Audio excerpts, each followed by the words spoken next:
Assalamualaikum warahmatullahi wabarakatuh. Selamat malam Ibu Latus dan teman-teman kelas A yang sedang menyaksikan video ini. Perkenalkan kami dari kelompok 1 yang pada kesempatan kali ini akan memaparkan terkait dengan gangguan stres dan kesehatan. Sebelumnya, izinkan saya memperkenalkan anggota dari kelompok 1. Yang pertama ada saya sendiri, Adinda Putri Solihah dengan NIM nomor urut 03, Angel Natasha Susesa dengan NIM nomor urut 15, dan Astri Nur Safariana dengan NIM nomor urut 25. Pada kesempatan kali ini, kita akan membahas terkait dengan beberapa topik. Yang pertama yakni stres terhadap kesehatan, kemudian faktor psikologis dalam meringankan stres, gangguan penyesuaian, dan gangguan stres traumatis. Baiklah, materi pertama yang akan kita bahas yaitu stres terhadap kesehatan. Untuk istilah stres sendiri itu mengacu pada tekanan atau dorongan yang dilempar pada tubuh. Nah, dalam psikologi sendiri, istilah stres itu digunakan untuk mengacu pada tekanan atau permintaan yang ditempatkan pada organisme untuk beradaptasi atau menyesuaikan diri. Nah, stres sendiri itu dikaitkan dengan berbagai macam faktor yang mempengaruhi peningkatan risiko penyakit seperti gangguan pencernaan dan penyakit jantung. Nah, contohnya banyak sekali orang di Amerika yang merasa bahwa tingkat stres di dalam hidup mereka itu meningkat. Nah, dilakukanlah beberapa penelitian dengan skala nasional oleh American Psychological Association, dan mereka melaporkan bahwa tingkat stres yang mereka alami itu meningkat nih selama 5 tahun terakhir. Mereka itu mengalami berbagai macam simptom, seperti simptom-simptom psikologis yang muncul dengan gejala mudah tersinggung atau kemarahan, lalu ada juga simptom-simptom fisik seperti kelelahan yang diakibatkan oleh stres itu sendiri. Stres dan kesehatan itu dibagi menjadi beberapa subbab lagi menjadi 7. Yang pertama kita akan membahas mengenai stres dan sistem endokrin. Nah, stres sendiri itu memiliki efek domino dalam sistem endokrin, yaitu sistem kelenjar tubuh yang mensekresikan hormon ke aliran darah secara langsung. Nah, di sini ada beberapa kelenjar endokrin yang terlibat dalam respon tubuh terhadap stres, yaitu yang pertama ada cortex arsenal dalam pengaruh ACTH dalam melepaskan hormon kortikal steroid. Nah, fungsi pengaruh ACH terhadap korteks arsenal yang pertama yaitu untuk meningkatkan ketahanan tubuh terhadap stres, reaksi alergi, dan inflamasi. Lalu yang kedua, membantu perkembangan otot serta memicu hati untuk melepaskan gula yang memberikan energi untuk menghadapi ancaman stresor atau situasi darurat. Lalu, hormon yang kedua itu merupakan cabang simpatis dari sistem saraf yang menstimulasi lapisan dalam kelenjar adrenal yang disebut medula adrenal. Nah, di sini untuk melepaskan campuran epinefrin atau adrenalin dan norepinefrin atau noradrenalin. Nah, di sini fungsi ANS sendiri atau cabang simpatis dari sistem saraf otonom tadi, yang pertama itu sebagai penggerak tubuh dalam menghadapi stresor dengan meningkatkan kinerja jantung. Lalu mampu juga menstimulasi hati untuk melepaskan cadangan glukosa. Hormon-hormon stres yang dihasilkan dari kelenjar adrenal ini membantu tubuh dalam menghadapi stresor. Nah, ketika stresor hilang, tubuh itu kembali ke kondisi normal. Namun, saat stres ini berkepanjangan, tubuh itu bakalan mampu mensekresikan hormon stres dan mengerahkan sistem tubuh lain yang dalam jangka waktu panjang akan mengganggu kesehatan seperti gangguan sistem kardiovaskular dan sistem kekebalan tubuh. Baiklah, kita akan membahas mengenai sistem kekebalan tubuh dan stres. Oke, untuk sistem kekebalan tubuh sendiri atau imun sistem merupakan sistem pertahanan tubuh terhadap penyakit. Nah, sel darah putih atau leukosit membunuh patogen seperti bakteri, virus, dan jamur, serta sel tubuh yang rusak dan sel-sel kanker. Nah, limfosit khusus yaitu memori limfosites yang merupakan salah satu leukosit berfungsi sebagai cadangan yang berada di aliran darah untuk membentuk dasar bagi respon cepat sistem kekebalan terhadap penyerangan berikutnya. Dan next, stres yang terkadang muncul dalam jangka waktu pendek tidak mempengaruhi kita, tetapi stres yang muncul dalam jangka waktu yang cukup panjang akan membuat sistem kekebalan tubuh kita itu melemah. Nah, ketika kita terkena stresor psikologis itu dapat melemahkan respon sistem kekebalan tubuh, terutama saat intensitas stres tinggi atau berlangsung lama, sehingga dapat membuat kita itu rentan terkena penyakit. Nah, di sini Dukungan sosial juga menjadi salah satu faktor tuh untuk mempengaruhi dampak dari stres pada sistem kekebalan tubuh. Terdapat beberapa penelitian yang menunjukkan bahwa sistem kekebalan tubuh buruk itu cenderung dimiliki oleh mereka yang kekurangan dukungan sosial, seperti mereka yang memiliki sedikit teman atau suka menyendiri. Lalu, kita akan membahas mengenai mengatasi stres dengan cara menulis stres dan trauma yang dialami. Berdasarkan beberapa penelitian menunjukkan bahwa menulis peristiwa yang dialami dapat mengurangi simptom-simptom fisik maupun psikologis. Namun, para ilmuwan belum mengetahui mengapa tulisan dilakukan dapat menguntungkan nih bagi kesehatan. Terdapat beberapa kemungkinan yang menjadi penyebabnya. Yang pertama, mampu memendam pikiran dan perasaan mengenai peristiwa yang membuat stres dan trauma akan menjadi beban bagi sistem saraf otonom, sehingga sistem kekebalan tubuh pun melemah dan kerentanan terhadap gangguan terkait stres meningkat. Next. Berikut adalah trauma terkait terorisme. Serangan terorisme pada tanggal 9 November yang terjadi di Amerika memakan banyak korban yang menyebabkan banyak dari mereka yang mengalami reaksi maladaptif berkepanjangan dan membuat stres seperti gangguan stres pasca trauma atau PTSD. Nah, meskipun lebih dominan orang yang tidak mengembangkan PTSD dalam pengalaman traumatisnya, ada banyak sekali orang yang memiliki gejala terkait gangguan tersebut seperti kesulitan mengatur fokus dan lebih mudah terstimulasi. Nah, setiap orang itu kan pastinya memiliki respon berbeda-beda nih terhadap stres yang mereka hadapi dikarenakan peristiwa traumatis yang mereka alami tadinya. Nah, para peneliti mencoba untuk menentukan nih, apa aja sih faktor-faktor yang bertanggung jawab atas ketahanan dalam menghadapi stres. Dari hasil penelitian dilakukan, ditemukanlah emosi positif yang kemungkinan memiliki peran penting, dengan bukti yang menunjukkan bahwa merasakan emosi positif seperti rasa bangga dan cinta memiliki peran penting untuk meredam dampak dari stres dan trauma tadi. Oke, next. Berikut merupakan sindrom adaptasi menyeluruh. Istilah sindrom adaptasi menyeluruh digunakan untuk menjelaskan pola respon biologis umum terhadap stres yang berlebihan ataupun berkepanjangan. GAS terbagi menjadi beberapa tahap, yaitu yang pertama, reaksi waspada atau alarm correction.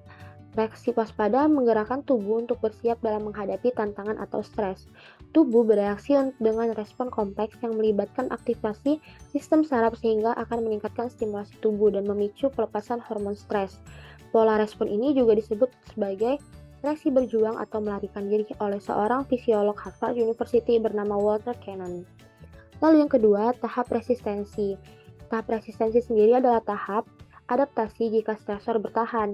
Respon pada kelenjar endokrin dan sistem saraf simpatis tetap berada pada tingkat yang tinggi, namun tidak setinggi pada tahap sebelumnya. Nah, tubuh akan mampu mencoba memperbarui energi agar tubuh kembali pada keadaan stabil. Akan tetapi, apabila stresor ini masih terus berkelanjutan atau bahkan muncul stresor yang baru, maka memasuki tahap selanjutnya, yaitu tahap kelelahan. Tahap kelelahan ini terjadi ketika stresor berkelanjutan atau munculnya stresor baru. Setiap individu itu pasti memiliki daya tahan masing-masing dan tentunya berbeda-beda. Nah, tahap kelelahan ini ditandai dengan dominasi cabang parasimpatis sistem saraf otonom yang mengakibatkan kinerja jantung dan tingkat pernapasan menurun. Lalu, apabila stresor masih tetap bertahan, maka akan terbentuknya penyakit adaptasi yang memiliki rentang beragam, mulai dari alergi hingga penyakit jantung. Yang keenam, ada stres dan perubahan hidup. Perubahan hidup adalah sumber stres karena perubahan yang terjadi dalam hidup kita secara tidak langsung, yang menekankan kita untuk beradaptasi. Nah, perubahan hidup ini dapat berupa perubahan positif maupun negatif. Orang-orang yang dalam kehidupannya terjadi banyak perubahan cenderung mempunyai masalah kesehatan psikologis dan fisik daripada orang-orang yang perubahannya lebih sedikit. Itu menurut Don Raworn pada tahun 2006. Namun, meskipun perubahan hidup positif atau negatif dapat menyebabkan stres, kita dapat menganggap perubahan hidup positif menimbulkan dampak yang lebih ringan daripada dampak dari perubahan hidup yang negatif. Oke. Selanjutnya adalah peranan stres akulturasi dalam penyesuaian psikologis. Nah, akulturasi itu menjelaskan bagaimana proses adaptasi yang dirasakan oleh para imigran, penduduk asli, dan minoritas yang harus beradaptasi dengan budaya mayoritas. Nah, Stres akulturatif ini merupakan sebuah tekanan yang disebabkan oleh suatu tuntutan bagi kelompok imigran, penduduk asli, dan minoritas tadi dalam menyesuaikan diri dengan kehidupan budaya mayoritas. Terdapat dua teori mengenai hubungan antara akulturasi dan penyesuaian psikologi. Yang pertama, teori peleburan. Teori peleburan atau melting pot teori menyatakan bahwa akulturasi dapat menyebabkan orang-orang yang untuk menyesuaikan diri dengan kultur setempat. Namun ditemukan fakta bahwa akulturasi ini dapat berpengaruh negatif nih terhadap penyesuaian psikologis dan kemungkinan berpengaruh penyusutan jaringan dan nilai-nilai tradisional keluarga, serta dapat menyebabkan peningkatan kerentanan terhadap suatu gangguan psikologis saat berhadapan dengan stres. Lalu yang kedua ada teori bikultural. Teori bikultural menyatakan bahwa penyesuaian psikologi yang ditandai dengan individu ini mampu mengidentifikasikan dirinya dengan kedua kultur yang ia alami atau ia rasakan. Baik, saya izin melanjutkan mengenai faktor psikologis dalam meringankan stres. Nah, stres merupakan suatu keadaan tertekan baik secara fisik maupun secara psikologis dari Captain 2002. Dan stres ditimbulkan dari tuntutan penyesuaian diri individu karena mengganggu kondisi keseimbangan individu. Gitu. Nah, kemudian reaksi yang diberikan oleh individu juga akan berbeda-beda, dapat tergantung pada faktor psikologis seperti misalnya bagaimana individu tersebut memaknai peristiwa yang menimbulkan stres itu. Nah, kemudian pula pada slide berikutnya akan dibahas mengenai cara menangani stres, harapan akan efikasi diri, ketahanan psikologis, dan lain-lain yang semuanya termasuk dalam faktor psikologis yang dapat meringankan stres. Oke, yang pertama ada cara menangani stres. Cara menangani stres atau yang lebih familiar kita sebut sebagai coping stress merupakan reaksi terhadap tekanan yang berfungsi memecahkan dan mengurangi atau menggantikan kondisi yang penuh tekanan. Terus ada dua jenis coping stress, yaitu coping yang berfokus pada emosi atau emotion focused coping, dan juga coping yang berfokus pada masalah atau problem focused coping. Nah, kemudian dalam emotion focused coping, orang yang melakukan hal-hal yang dapat mengurangi dampak stresor. Begitu intinya. Jadi misalnya menyangkal keberadaan stresor dan juga menarik diri gitu. Nah, kemudian coping stres yang berfokus pada emosi ini tidak dapat menghilangkan stresor, terlebih apabila stresor tersebut berupa penyakit yang serius. Nah, kemudian ada ciri-ciri atau contoh penyangkalan yang stresornya itu berupa penyakit, yaitu yang pertama gagal menyadari keseriusan penyakit, kemudian yang kedua minimalkan tekanan emosional yang disebabkan oleh penyakit. Selanjutnya yang ketiga, salah mengartikan simptom sebagai akibat dari faktor lain, misalnya cuma karena asumsi begitu. Kemudian yang keempat, mengabaikan informasi yang mengancam tentang penyakit tersebut. Nah, penyangkalan ini dapat membahayakan kesehatan, terlebih jika penyangkalan tersebut membuat kita menghindari dan tidak mematuhi penanganan medis yang dibutuhkan. Nah, kemudian ada pula contoh lain dari coping yang berfokus pada emosi, yaitu hanya dengan berandai-andai atau berhayal. Contohnya seperti merenungkan bagaimana jika hal-hal yang membuatnya stres tersebut tidak pernah terjadi. Tapi kita perlu ketahui bahwa khayalan atau andai-andai saja tidak memberikan kita cara untuk mengatasi kesulitan hidup selain hanya pelarian imajiner. Gitu. Selanjutnya ada problem focused coping atau coping yang berfokus pada masalah.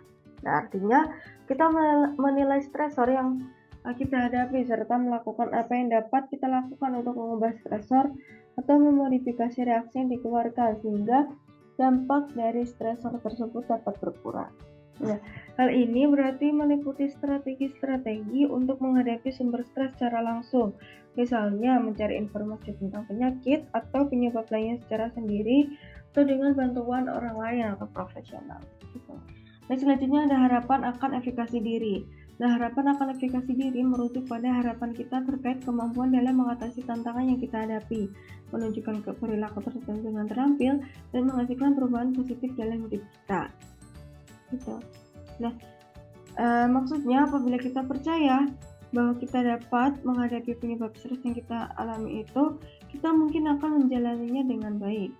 Nah, kemudian ada sebuah penelitian kasus yang dilakukan oleh Bandura dan rekannya yang menemukan bahwa wanita yang hobi laba-laba memiliki tingkat hormon epinefrin dan norepinefrin yang lebih tinggi saat mereka berinteraksi dengan benda yang mereka takuti.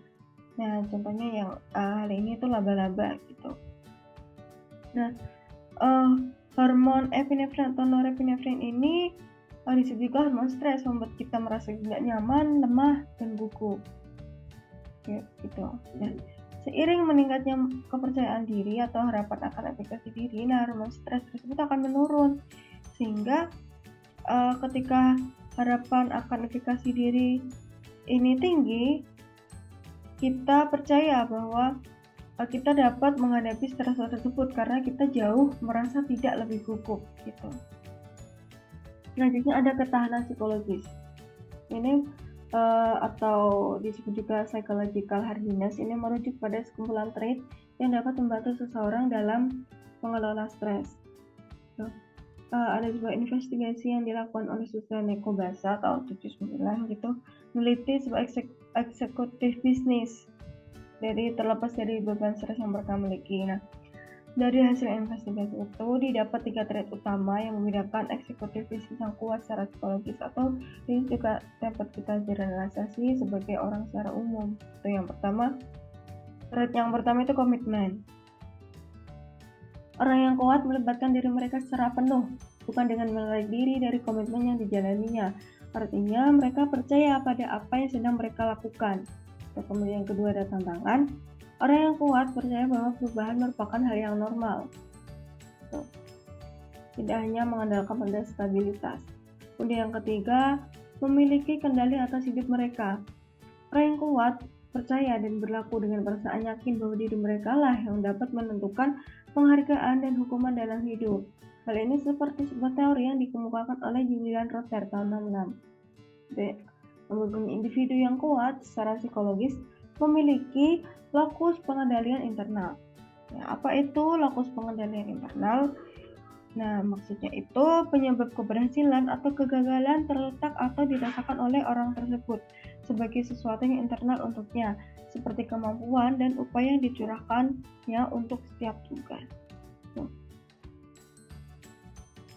Nah, Kobasa juga mengemukakan bahwa orang yang kuat secara psikologis lebih mampu mengendalikan stres karena mereka menerima diri mereka sebagai yang menentukan situasi stres itu sendiri. Bahkan mereka beranggapan bahwa stres yang mereka hadapi itu merupakan hal yang membuat hidup mereka lebih menantang dan menarik, bukan melihatnya sebagai beban. Nah, kaitannya dengan itu, orang-orang yang kuat secara psikologis akan lebih efektif dalam mengatasi stres karena mereka dapat menggunakan penyelesaian masalah secara lebih efektif dan lebih aktif.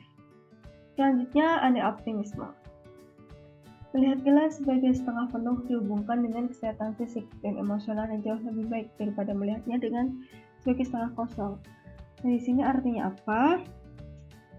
Maksudnya melihat sesuatu dengan melibatkan usaha aktif dan hasil diperoleh di luar kekosongan atau kekurangan yang ada dapat membantu kita dalam meraih perspektif yang lebih baik bagi kesehatan fisik dan emosional kita gitu. Kemudian ada sebuah penelitian terkini yang menghubungkan optimisme yang lebih tinggi pada wanita itu dengan rendahnya tingkat penyakit jantung dan usia yang lebih panjang. Nah, ada pula kaitannya dengan psikologi positif. Nah, psikologi positif ini merupakan salah satu bentuk dalam pergerakan kontemporer dalam halnya optimisme ini gitu. Nah, pengembangan pergerakan tersebut percaya bahwa psikologi harus lebih memfokuskan upayanya pada aspek-aspek positif dari pengalaman manusia, alih-alih hanya berfokus pada kekurangan manusia seperti masalah gangguan emosional, penyalahgunaan obat, dan kekerasan. Selanjutnya ada dukungan sosial. Orang dengan hubungan sosial yang luas cenderung hidup lebih lama daripada orang dengan jaringan sosial yang lebih sempit. Dari Cohen dan Janicki Devers tahun 2009, Cohen dan Albert Schooner tahun 2003. Nah, hubungan sosial tersebut dapat meliputi hubungan dengan teman dekat, pasangan, keluarga, atau juga menjadi bagian dari organisasi sosial gitu. dan memiliki jaringan sosial yang beragam dapat menyediakan dukungan sosial yang lebih luas. Hal tersebut berarti dapat membantu melindungi sistem kekebalan tubuh dengan bertindak sebagai penahan stres. Baik, selanjutnya ada identitas etnis. Orang Afrika Amerika rata-rata memiliki risiko yang lebih besar untuk mengalami masalah kesehatan kronis seperti obesitas, darah tinggi, penyakit jantung, diabetes, dan jenis kanker tertentu daripada orang Eropa Amerika. Mengapa hal tersebut dapat terjadi? Karena mereka menerima stresor seperti kemiskinan, perilaku rasisme, kekerasan, dan lain sebagainya. Gitu. Kemudian ada sebuah bukti menghubungkan bahwa perilaku diskriminasi yang diterima oleh kelompok orang Afrika Amerika atau kelompok ras minoritas lainnya ini berhubungan dengan fisik dan mental yang lebih buruk, dan juga tingginya tingkat penyalahgunaan obat. Tapi orang-orang Afrika Amerika ini seringkali menunjukkan tingkat ketahanan yang lebih tinggi dalam menghadapi stres. Nah, faktor-faktor yang dapat membantu mereka dalam meredam stres itu seperti tadi, jaringan sosial yang kuat, harapan akan efikasi diri, kemampuan mengatasi stres, dan juga identitas etnis.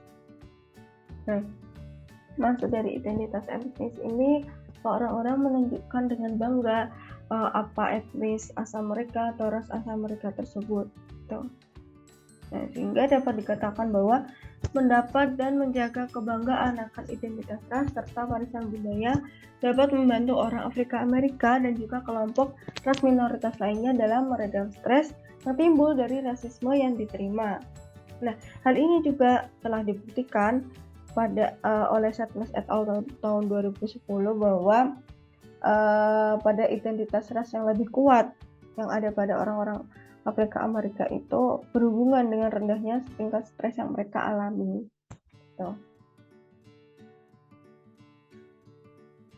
Baik teman-teman, karena kita sudah belajar terkait dengan stres dan kesehatan, kemudian faktor yang bisa meringankan stres, saat ini kita akan masuk pada pembahasan gangguan penyesuaian. Gangguan penyesuaian dalam DSM-5 tergolong ke dalam kategori gangguan terkait stresor dan trauma, yang juga meliputi gangguan stres traumatik, seperti gangguan stres akut dan gangguan stres pasca trauma atau yang biasa kita kenal dengan PTSD. Lantas apa sih gangguan penyesuaian itu? Gangguan penyesuaian atau adjustment disorder merupakan reaksi maladaptif terhadap peristiwa hidup yang membuat stres atau stresor yang berkembang dalam kurun waktu 3 bulan sejak awal kemunculan stresor. Peristiwa hidup yang dimaksud dalam gangguan ini dapat berupa peristiwa traumatik, seperti kecelakaan, bencana alam, atau mungkin pelecehan seksual. Atau bahkan peristiwa non-traumatis seperti putus cinta dan kejadian mau masuk perkuliahan. Lalu yang dimaksud dengan reaksi maladaptif, menurut DSM, reaksi ini ditandai dengan penurunan fungsi yang signifikan pada fungsi sosial, pekerjaan, atau area fungsi penting lainnya seperti fungsi akademik atau ditandai dengan distres emosional yang melebihi batas normal dalam mengatasi stres. Nah teman-teman, selanjutnya kita akan melihat kira-kira mana sih kasus yang masih wajar dan mana kasus yang terindikasi mengalami gangguan penyesuaian. Kasus pertama, si A merupakan seorang pengusaha sukses yang memiliki startup terkenal di bidang kuliner. Namun, selama pandemi, bisnis yang dijalankan olehnya mengalami pailit dan nyaris bangkrut. Akibatnya, setiap hari dia memikirkan terkait bisnisnya dan semakin cemas, serta stres karena bisnisnya berada di ujung tanduk. Kasus kedua, si B merupakan seorang mahasiswa tingkat akhir yang memiliki kekasih. Namun belakangan ini, dia mengetahui bahwa kekasihnya telah berselingkuh, dan pada akhirnya mereka berdua memutuskan untuk putus. Semenjak hari itu, si B memilih untuk mengurung diri, bahkan tidak mengerjakan skripsinya selama 3 bulan, dan sempat memiliki keinginan untuk mengakhiri hidup. Nah teman-teman, kira-kira mana sih yang masuk dalam kasus yang masih wajar, dan mana yang termasuk dalam kasus terindikasi gangguan penyesuaian? Kita akan menemukan jawabannya di next slide.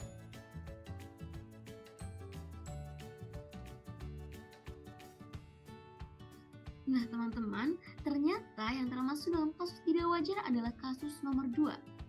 Mengapa kasus kedua masuk dalam tidak wajar? Karena reaksi emosional yang ditimbulkan dalam kasus kedua melebihi respon yang diharapkan. Maksudnya, dalam kasus kedua, poin utamanya adalah pada pengakhiran hubungan atau putusnya hubungan percintaan dalam perkuliahan. Respon yang seharusnya muncul atau yang biasanya muncul hanya berupa kecewa, sedih, atau mungkin stres yang dapat berlangsung dalam beberapa hari maupun beberapa minggu. Namun nyatanya dalam kasus kedua berlangsungnya justru selama 3 bulan, yang artinya itu sudah berlangsung selama berturut-turut. Dan kemampuan untuk berfungsi melemah. Dalam kasus kedua kita bisa menemukan bahwa si B menghindari interaksi sosial, kemudian tidak dapat mengerjakan skripsinya selama 3 bulan, dan sempat mengarah pada suicide atau keinginan untuk mengakhiri hidup. Selanjutnya teman-teman, kita akan masuk pada beberapa jenis gangguan penyesuaian yang berbeda dalam hal jenis reaksi maladaptif. Dalam jenis-jenis gangguan penyesuaian terdapat beberapa gangguan. Yang pertama, terkait dengan gangguan penyesuaian dengan mood depresif. Ciri utamanya adalah kesedihan, menangis, dan perasaan putus asa. Kemudian ada gangguan penyesuaian dengan kecemasan yang memiliki ciri utama kekhawatiran, gugup, dan gelisah. Yang ketiga, gangguan penyesuaian dengan gejala campuran antara kecemasan dan mood depresif, yang ciri utamanya merupakan kombinasi dari kedua ciri utama di awal. Yang keempat, gangguan penyesuaian dengan gangguan perilaku.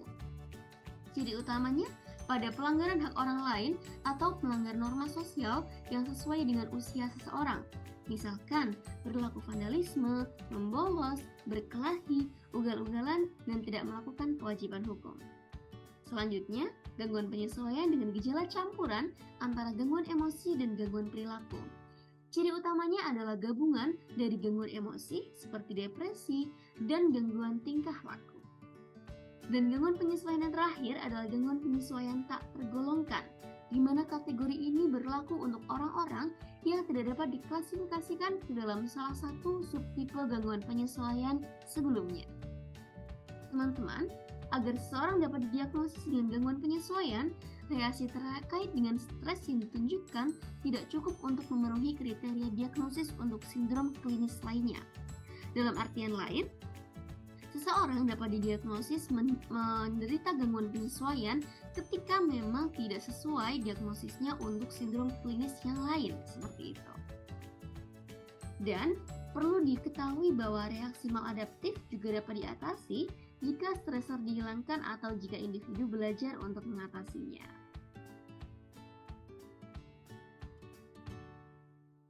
Nah, selanjutnya kita akan masuk ke pembahasan gangguan stres traumatis, atau yang mungkin erat kaitannya dengan gangguan stres akut dan PTSD. Dalam gangguan stres traumatis, fokusnya bergeser pada bagaimana seseorang mengatasi bencana atau pengalaman traumatis lainnya. Mungkin bagi beberapa orang, pengalaman traumatis menyebabkan pola perilaku maladaptif dalam merespon trauma yang melibatkan distres personal atau pelemahan fungsi yang signifikan. Jadi dalam hal ini, teman-teman bisa diketahui bahwa perbedaan antara gangguan stres traumatis dengan gangguan penyesuaian yang tadi telah kita pelajari terletak pada fokusnya, di mana gangguan stres traumatis ini berfokus pada bagaimana seseorang dapat mengatasi bencana atau pengalaman traumatis yang dialaminya, seperti itu. Selanjutnya kita akan mengetahui gambaran dan ciri dari gangguan stres traumatis. Yang pertama terkait dengan gangguan atau gambaran terkait dengan gangguan stres traumatis. Terdapat dua jenis gangguan yang tadi sudah disebutkan. Yang pertama adalah gangguan stres akut, memiliki prevalensi yang bervariasi tergantung dengan jenis traumanya. Kemudian gangguan stres akut ini memiliki deskripsi, yakni reaksi maladaptif akut dalam beberapa hari atau minggu setelah peristiwa traumatis terjadi. Ciri-ciri yang berhubungan mirip dengan PTSD, namun terbatas pada jangka waktu 1 bulan setelah paparan berlangsung terhadap trauma. Sehingga mungkin contoh dari gangguan stres akut ini bisa terjadi pada orang yang mengalami peristiwa traumatis, menyaksikan peristiwa traumatis atau memiliki teman dekat maupun keluarga dekat yang baru saja menderita pengalaman traumatis seperti itu.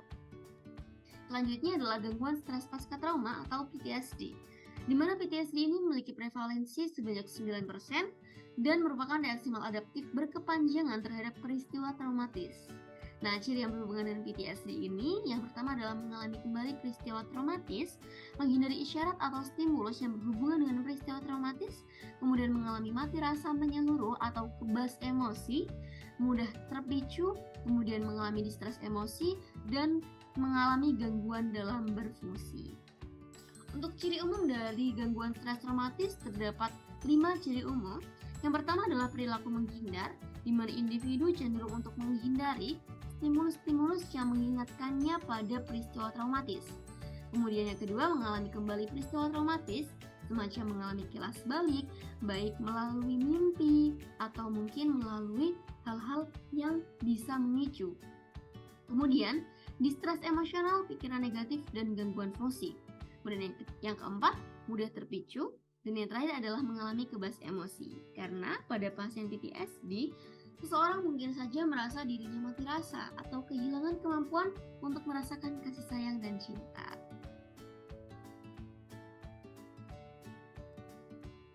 Kita akan lanjut pada bagian pertama dari gangguan stres traumatis, yakni gangguan stres akut. Yang mana gangguan stres akut atau acute stress disorder merupakan pola perilaku maladaptif yang dilakukan seseorang dalam jangka waktu 3 hari sampai 1 bulan setelah mengalami peristiwa traumatis. Nah teman-teman, beberapa simptom atau gejala dari gangguan stres akut, yang pertama adalah ingatan yang mengganggu atau mimpi mengenai trauma. Ini semacam mendapatkan kilas balik atau seringkali mengalami flashback, mungkin melalui mimpi yang dialami oleh individu tersebut. Kemudian yang kedua adalah mengalami kembali trauma dalam bentuk kilas balik. Yang ketiga adalah merasa tidak nyata atau terpisah atau disosiasi. Terpisah dalam hal ini yang dimaksud adalah dia merasa bahwa dia ini terpisah dari lingkungannya atau bahkan terpisah atau disosiasi dari dirinya sendiri, seperti itu. Kemudian yang keempat adalah menghindari pengingat eksternal dari trauma seperti tempat maupun orang-orang yang berhubungan dengan trauma. Yang kelima, mengalami masalah tidur. Dan yang terakhir adalah berkembangnya perilaku yang sensitif atau agresif. Atau mungkin ini bisa jadi respon yang berlebihan terhadap suara yang muncul secara tiba-tiba. Nah teman-teman, perlu diketahui bahwa simptom disosiasi yang lebih kuat atau mungkin yang muncul sangat kuat setelah ini mungkin dapat dihubungkan dengan kemungkinan yang lebih besar untuk mengembangkan PTSD di kemudian hari, seperti itu. Selanjutnya kita akan masuk ke bagian kedua dari gangguan stres traumatis, yaitu gangguan stres pasca trauma atau yang biasa kita ketahui dengan PTSD. PTSD atau Post Traumatic Stress Disorder merupakan reaksi maladaptif berkepanjangan yang berlangsung lebih dari 1 bulan setelah peristiwa traumatis. Nah teman-teman, perbedaan dari PTSD dengan gangguan stres akut yang tadi sudah kita pelajari adalah PTSD ini dapat bertahan selama beberapa dekade, beberapa bulan, atau bahkan beberapa tahun seperti itu. Dan mungkin saja tidak akan berkembang langsung setelah peristiwa traumatis itu terjadi.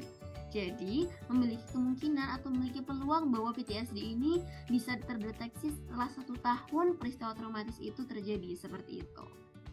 Kemudian selanjutnya kita akan masuk pada beberapa faktor ya dari gangguan stres pasca trauma atau PTSD. Yang pertama, faktor budaya. Ditengarai bahwa faktor budaya ini memungkinkan berperan dalam menentukan bagaimana orang-orang ini mengatur dan mengatasi traumanya, serta kerentanan mereka terhadap reaksi stres yang traumatis, seperti itu. Dalam PTSD sendiri, PTSD ini melibatkan paparan langsung pada trauma yang melibatkan peristiwa menantang nyawa atau menyaksikan kematian, cedera fisik serius, atau kekerasan seksual, atau mungkin menyaksikan orang lain mengalami trauma, seperti teman dekat maupun kerabat dekat.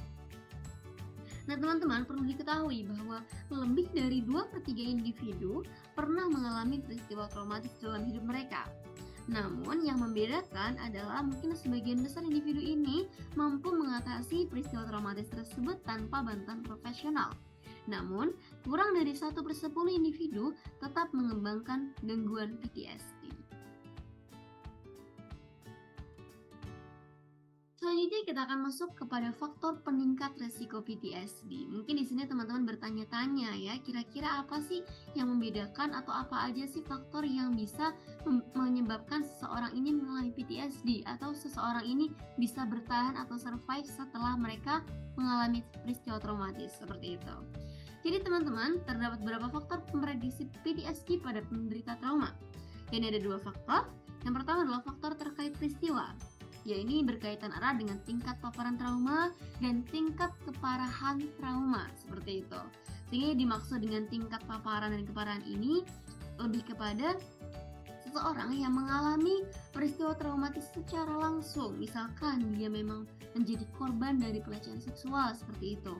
Dia akan memiliki peluang yang lebih besar untuk mengalami PTSD dibandingkan mungkin orang-orang yang hanya merasakan dari orang-orang terdekatnya seperti itu.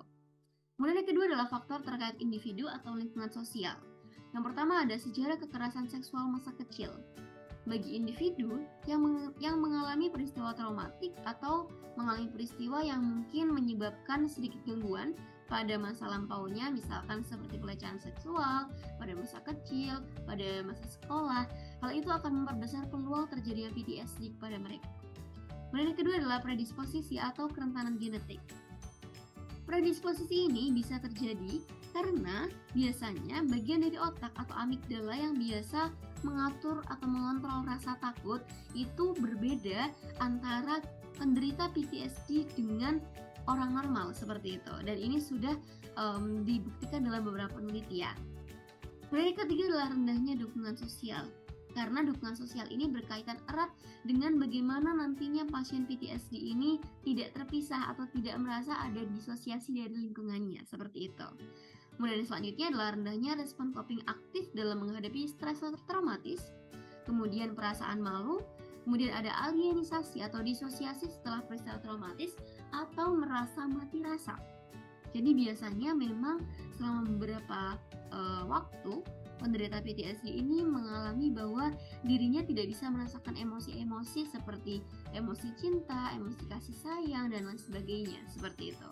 Dan yang terakhir adalah riwayat psikiatri sebelumnya. Namun teman-teman, di sisi lain, menemukan tujuan atau makna dari pengalaman traumatis dapat meningkatkan kemampuan seseorang untuk mengatasi kondisi yang membuat stres dan mengurangi risiko PTSD.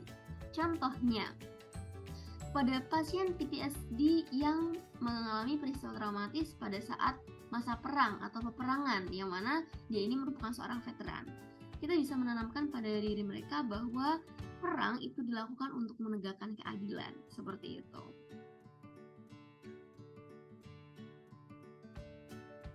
Baik, selanjutnya kita akan masuk pada cara memahami dan menangani PTSD.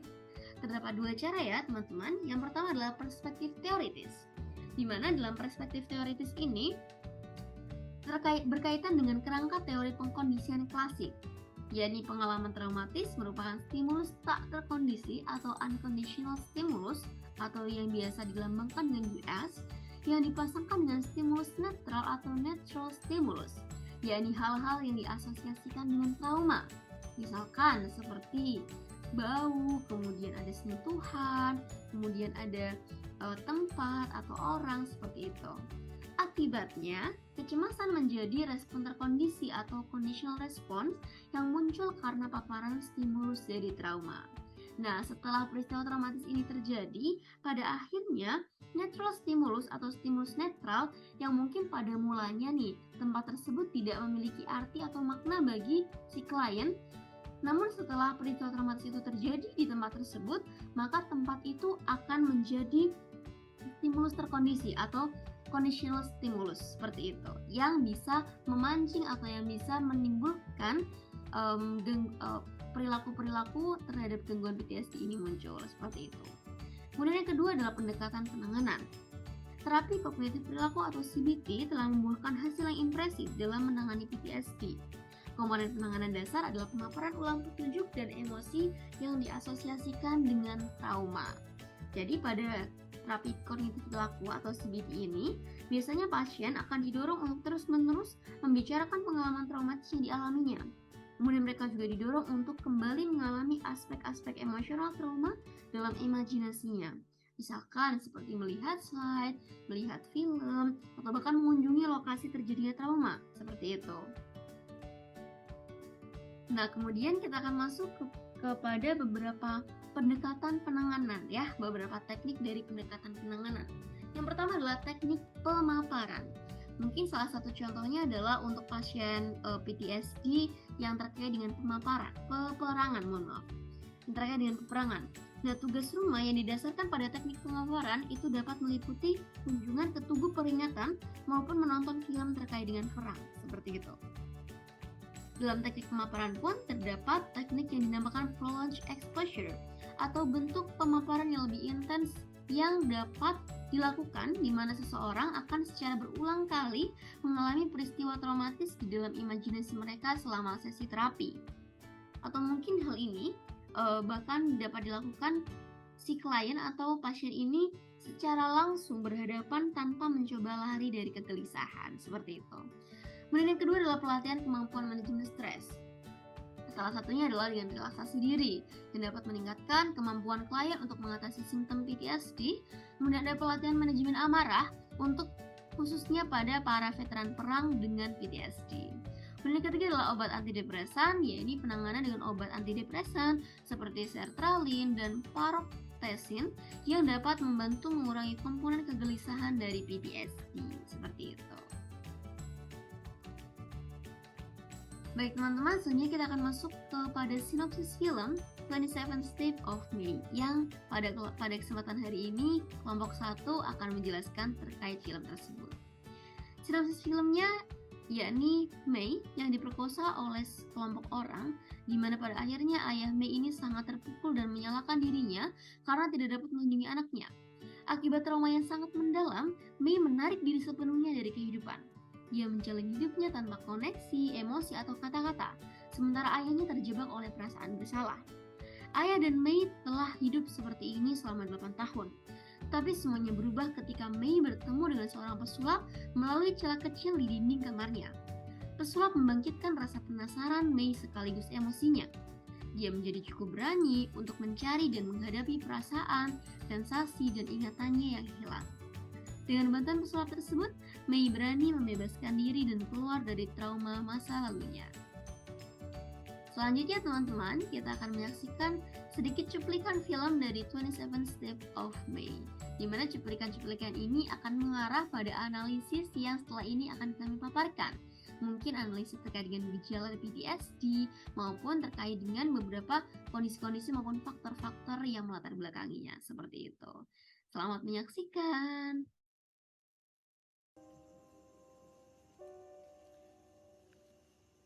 Atau kita bisa bikin semuanya hilang.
Mei.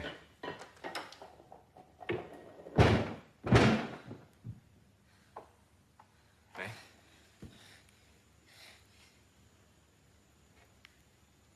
Mei, kamu ngapain?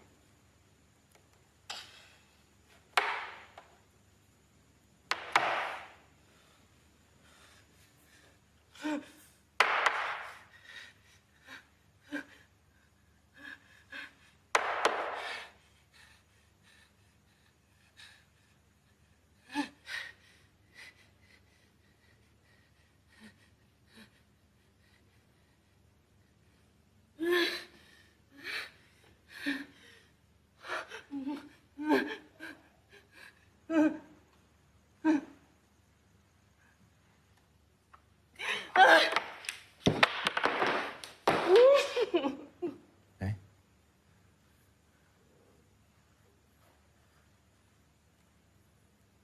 Mei.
Bukan salah Bapak.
teman-teman, seperti yang sudah kita saksikan di cuplikan 27 Steps of May, terdapat beberapa hal yang mungkin menjadi highlight seperti itu. Yang pertama, mungkin teman-teman tadi telah menyaksikan bahwa Mei ini mengalami beberapa flashback ya, kelas balik terkait dengan kejadian pelecehan seksual yang dialaminya semasa SMA. Nah, dari hal-hal tersebut ya, yang mungkin sesudah ini akan saya uraikan juga, dapat kita lihat bahwa Mei ini terindikasi mengalami gangguan PTSD atau gangguan stres pasca trauma. Mengapa bisa seperti itu? Karena ada beberapa hal, faktor-faktor yang melatar belakangi analisis tersebut. Yang pertama adalah terkait dengan sensitivitas. Mei yang merupakan korban kekerasan seksual semasa SMA memiliki sensitivitas yang tinggi pada sentuhan yang memiliki keterkaitan dengan kilas balik ingatan. Nah, ini berhubungan dengan poin yang selanjutnya yang ada di bawah, terkait dengan kilas balik, di mana setiap kali ada sentuhan dengan intensitas yang tinggi, misalnya ciuman, selalu terjadi kilas balik pada kejadian kekerasan yang dialaminya dulu. Jadi Mei selalu merasa tidak nyaman walaupun mungkin sentuhannya ini hanya ada di tangan, seperti itu.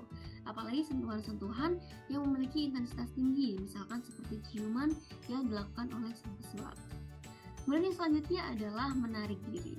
Mungkin dalam video kita hanya disajikan bahwa pada akhirnya Mei mau untuk buka diri atau keluar ya kan dari rumahnya seperti itu.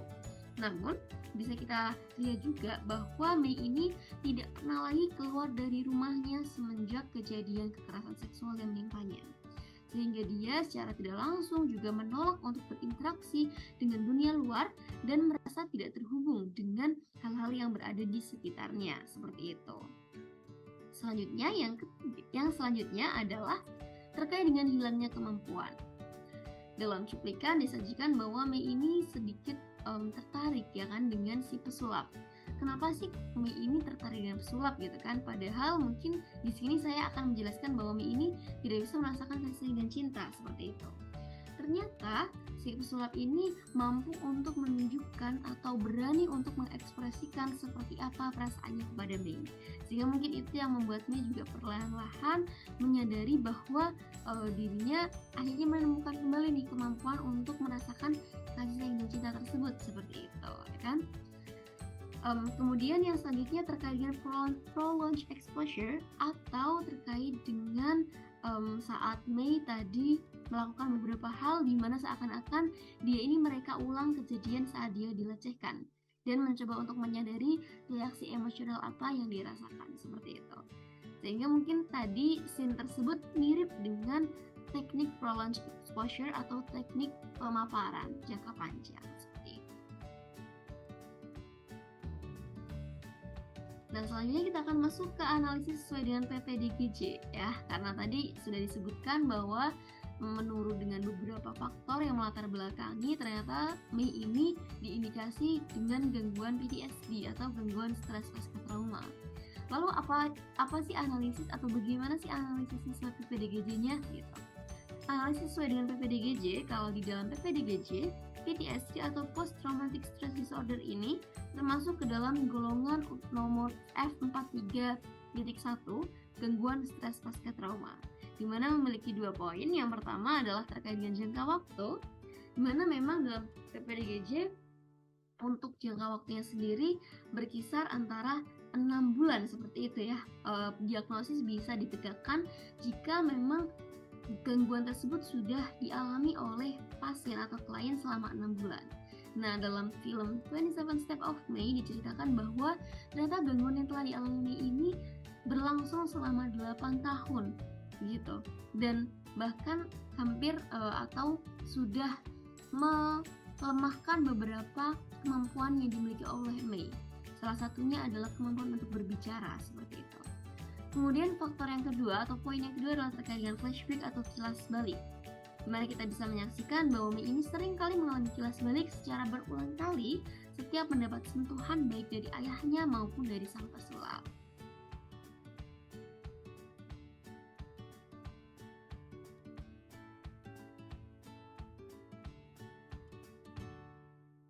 Selanjutnya, analisis film kaitannya dengan dukungan sosial.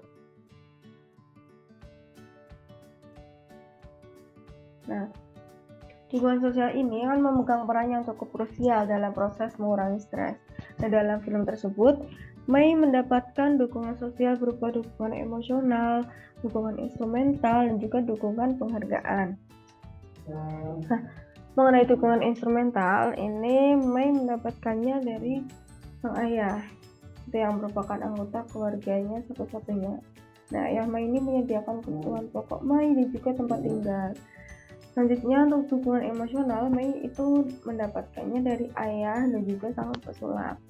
Nah, ayah Mei membantu Mei pulih dengan menemaninya dan tidak sekalipun membuat Mei berada di posisi yang semakin sulit.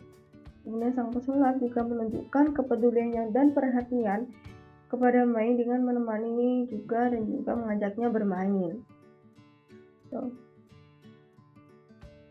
Kemudian sang pesulap juga memberikan Mei dukungan penghargaan dengan memberikan atau menunjukkan respon positif dan juga apresiasi atas apa yang telah Mei lakukan. Seperti itu. Selanjutnya ada daftar pustaka yang kami gunakan dalam penyusunan PowerPoint dan makalah kami kali ini. Demikianlah presentasi yang dapat kami sampaikan. Apabila terdapat kesalahan, baik dalam penulisan, penyampaian materi, kami mengucapkan mohon maaf yang sebesar-besarnya. Terima kasih sudah menyimak, dan sampai bertemu di sesi diskusi selanjutnya.